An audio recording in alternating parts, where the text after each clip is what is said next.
Damon. I don't think you're ready for this topic I don't like. because I don't like how you said my name to start with. Yeah, that's scary already. I know. I had to get that's called the crowd pleaser. Getting them engaged a little bit, thinking this is going to be the best podcast they'll ever hear in their entire life. And everyone, listen, this is going to be a fairly shorter one. So if you're wanting to sample us out, this is the perfect one to do just that because we're But I feel a little bit more comfortable. I mean, because you did say it was based on a true story, or it is a true story. Yeah, so it is a true story. So I'm not making nothing up. It's from the wild and weird. Okay. So tonight we're going to talk about the Great Kentucky Meat Shower of 1876. Have you ever heard of this? No, the meat shower. This is a wild story, dude. So you know how I usually do. I usually look up stuff while you're talking about it. I'm not going to look this one up. I already got it. I already got the article pulled up. And it's from the scientificamerican.com. Mm-hmm. This is a Wikipedia page. This is a New York Times post. This is a confirmed real event that happened in Bath County, Kentucky in 1876 on a bright and sunny day. All right, so is it a plane that like lost all its packaging of meat? It's an unsolved mystery. And let's just let the article talk about it. Yeah, okay. I don't want to misinterpret it. I want to slow play. Yeah, go ahead and get. Okay, no, that was my guess, but I mean, no, that's not it. Not even close. Hey, I'm back for the ride then. What's crazy is it's about as simple as it sounds. A meat shower on March 3rd. Hang on. I didn't hit the. Oh, okay. March 3rd, 1876, large hunks of flesh fell from the sky over Olympia Springs in Bath County, Kentucky. According to a New York Times article published the following week, the phenomenon occurred right nearby the house of one Alan Crouch, whose wife was outside making soap when it happened. Are you intrigued, Damon? I'm with you. Yes, let's roll. Yeah. Okay. According to the New York Times article published the following week, the phenomenon occurred the meat, which looked like beef, fell all around her. The sky was perfectly clear at the time, and she said it fell like large snowflakes. If this was a documentary, the words meat shower would appear on the screen right now, with trickles of little red meat flakes falling behind. A few select flakes would fall in front of the words for effect. Back to Crouch, a Mr. Harrison Gill, whose veracity was described as unquestionable, visited the day after the alleged flesh and noted the presence of meat sticking out of the fences and scattered across the ground. At least one of the hunks measured 10 centimeters squared, but most were about 5 by 5. They were apparently fresh when they fell, but having been left on, they were now spoiled and dry. The two identified gentlemen turned up to taste the meat rain and declared that it had the flavor of either venison or mutton. So, yes, sir. Recap the situation here. This lady's outside just making soap on the front porch. Beautiful, clear, sunny day. Meat started falling out of the sky. Like snowflakes of meat. It don't make sense. It don't make sense. So when I saw this, immediately think AI, right? Uh-huh. Immediately think AI. Like, this is one of the made up ass stories to go click on it. And they were like quoting people and stuff. And I'm like, what do? You go to Google. Right. And then let their AI tell you if it's fact or fiction. Right. There was a Wikipedia page. There was it was doc. I was like, oh my God, this happened. So, yeah. Yeah, because I'm sitting there and it said it was 5 by 5 centimeters. So I converted it to, inches. and it's only like 1.9 inches. So it's not huge flakes. Yeah, it's weird. And so even if it was a bird that threw up a bunch of and regurgitated a bunch of stuff that it eats.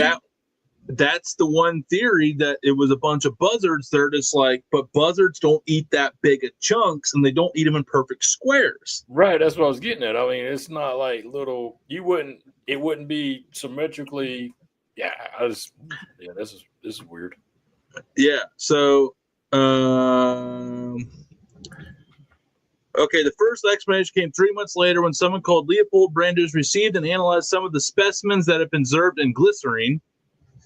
He announced that the meat was not actually meat at all. At last, we have proper explanation of this much talked phenomenon. It has been comparatively easy to identify the substance and to fix its status. The Kentucky is no more or less than Gnostic, which I don't know. A type of cyanobacteria that forms colonies surrounded by a protective gelatinous envelope, which is like Jello from when it's like, basically it's like, if anybody wants to know what that word means. Nostoc, Nostoc, and if I'm saying that wrong, I'm sorry. Nostoc is known to swell up into a translucent jelly-like mass whenever it rains. Because it's so inconspicuous when dry for many years, people believed Nostoc to float on the breeze until it rained, which caused it to fall from the sky like hail. Colorful nicknames such as star jelly, witch's butter, and star slubber were thrown around. Still don't make no sense. He belonged to Gnostic cranium, which he described as flesh-colored in its hand, but really it honestly looks like the color of seaweed. It tastes like a frog or spring chicken legs, he said, and had ballooned. God, everybody was eating this shit, dude. That's the problem. We got to taste it. Didn't the Croucher report it had to be a perfectly clear night? Fortunately, Brandes didn't play a completely useless role. So basically, that was nullified because there's no rain. You had to have rain. So they were like, that's not true. So then the mystery continued. Fortunately, Brandes didn't play. Okay, he had given a couple of mystery meat samples to an experienced histologist and president of the Newark Scientific Association, Dr. Mead Edwards, who said it was likely this lung tissue of a human infant or a horse.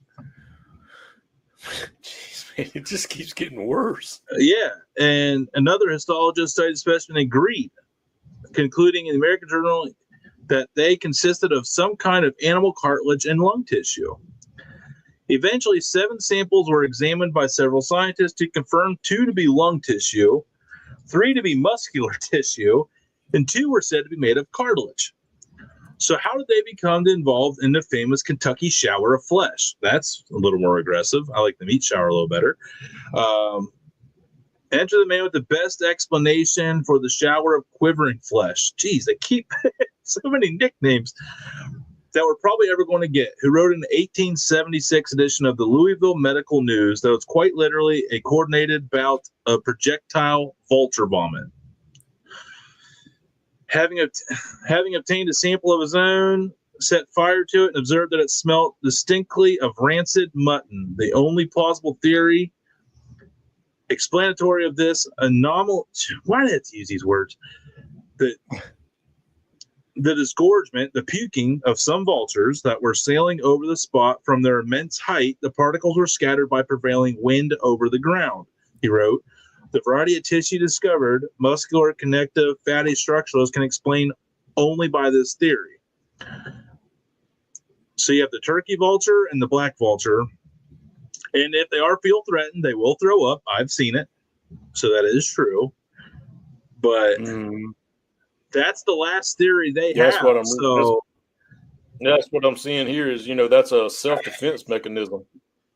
Yeah, it's to vomit their food. If you're like going down over the road and they jump up to fly away and they feel your car's about to hit them, I've had it where they have on my windshield, just nasty, just because they think it's like their self-defense. So Damon. Interesting. I'm not buying the vulture thing for it to be spread out like that. I'm not, because I think this is the glycerine bottle you got down here showing. Yeah, that's what it said. It was supposed. That's what they put it in. Yeah, glycerine, glycerine. Sorry, you had to get one sing. No, I'm with you. I don't buy the vulture vomit. I guess my question is, and me being me, I'm trying to look up what vulture vomit looks like, but I'm not coming up with anything. So here's my problem with that theory. It was spread out over the fence. Vultures don't eat that much. No, I mean I'm sure. And to me, if it was eaten, and there was in their stomach, I'm just using kind of like a human. I don't know how the vultures are, but I mean, wouldn't the stomach acid, churn it up into like a ball of like vomit instead of like flakes if it was to come back out? And so here's this. This happened in 1877. So you mean in almost another 150 years that this has never happened again? I have questions. I mean, I grew up around this stuff, man, like out in the country, out on the farm. This didn't happen. Mm-mm. A bird would shit on you every once in a while, but that'd be about. Sure. I mean, it'd be really funny when it shit on a little baby's head, though. Those were always funny. Like a little seagull at the zoo, shit all over a kid's head. I saw once. He's running around. His mom didn't see it. It was like right here. Sucks kid. Yeah. So, are you buying it, Damon? Like, I'm not buying it. I'm not buying it. I mean, here's the thing. I'm not saying it's not true, but I'm not buying any of their theories. They still have some preserve, for God's sakes. I mean, taste it now. They was tasting it back then. Taste it now. Yeah, out of the glycerine. Yeah. Glycerine. Every time. You gotta do it. So Kentucky meat shower. That was I was like, man, that's totally a Saturday topic. 100%. It's not all cut into uniform pieces, so it's like a meat cutter instead of some pieces are real. Yeah, I don't. Nah. I just think it would have happened. I just think there'd be another documented event of this of some capacity somewhere. I'm with you exactly what you said a while ago, and I'll get off of this here because there ain't nothing else saying nothing but vultures. But why hasn't it been done again? Because the vultures are still here. More than ever. You can't even. They're illegal to kill, so they're not even like an endangered. They're protected, but they're not endangered. They're here, so why ain't they still vomiting? I don't know, man. That was one year Dad had buzzards making a nest in the barn, and they had a little one up there. And I tell you what, they never brought in chunks of meat. But I don't have a theory yet. I don't have my own personal theory of what it could be, though. I don't know, man. And we talked about some wild mysteries on this show. People going in the mountains and coming up missing, and man, you might just be walking and then just. I mean, imagine in 1877 what them poor people were thinking. They probably thought that was the end, man. They probably thought that was the end of it. He is coming. Church came early this week. Yeah. We're going today. Yeah. On May 3rd, 1876. It is the day of the rapture. When she's out there, she's probably like, shit, I'm going out making soap. That's some bullshit. And it covers such a broad area, too. That's the thing. I mean, yeah, because it sounds like it's not just in one person's like front yard. No, because it's right there saying it's 100 by 50 yards. So I mean, you saying a whole football field, half of it. Yeah, it's like going the 100 by 100 and 100 yards long. 100 yards long and 50. Yeah, 50 yards wide. So again, if the vulture said what, it's going to say bloop right there, not a whole 100. Yeah, that's even getting worse now.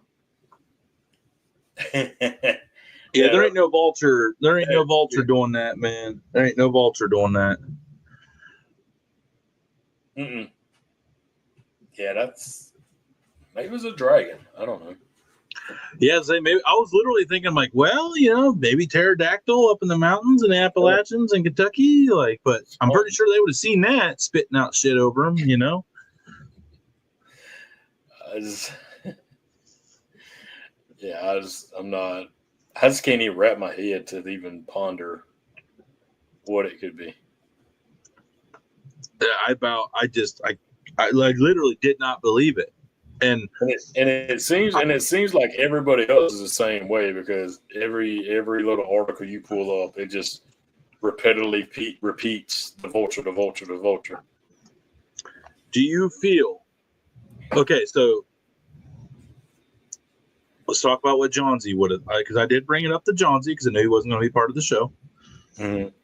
Again, you'll find out next week why he's not here this week.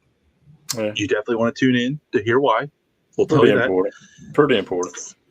It's a game changer. Mm-hmm. It's a big deal. It's worth paying attention to. So I go, have you heard of this? What do you think Johnsy said? Of course he's heard of it. Yeah, that's a dumb question. Yeah, of course.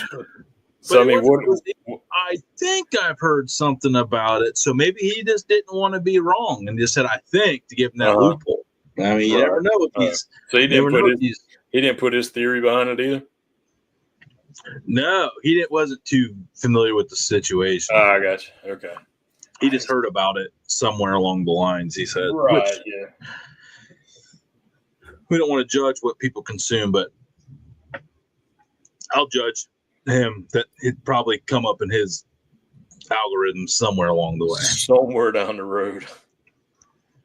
So the old meat flesh incident on May 3rd, 1876 in Bath County, Kentucky. You know, it's out in the middle of nowhere too, which adds an extra element to it, you know. Because it just said it's in Bath County. It didn't even say like a town. There's no town. There's a house somewhere in the county that had chunks of meat flesh. Well, okay, you know, or you want to know what my thought was, Damon, if you want to go like the Bible path or whatever, you know. Mm-hmm. You know, when Moses led the people, it rained like the stuff to make bread, you know, for them and stuff. Like, so it was kind of like a story out of Moses parting the Red Sea, leading the people to the promised land type vibes, man. Like, hey, you're in Bath County, Kentucky. You're out here making your own soap. You look hungry. Here's some meat. Looking down, everyone's putting it in glycerine. He's like, yeah, I'm not doing that again. I think the whole internet is just bamboozling everybody. I don't think it really happened. Dude, New York Times posted it in 1877, so maybe they bamboozled us back then. Right, that's what I was getting at. So don't blame the internet. There's no internet in the 77. That's what I'm saying. I mean, the internet has picked it all up, and just because that's what I'm saying. Every story, nothing's different. It don't matter what site you click on, no matter what year. Does their own research. They copy paste and take credit for it and try to get paid off of it. That's what I say. Something ain't jiving. All right, everybody, let us know. Was the Kentucky meat shower on March 3rd, 1876? Was it real? Was it fake? What do you think it was? Wrong answers only. You know we love them like that. We'll see you next time tomorrow night, 9 o'clock. Another foodie show.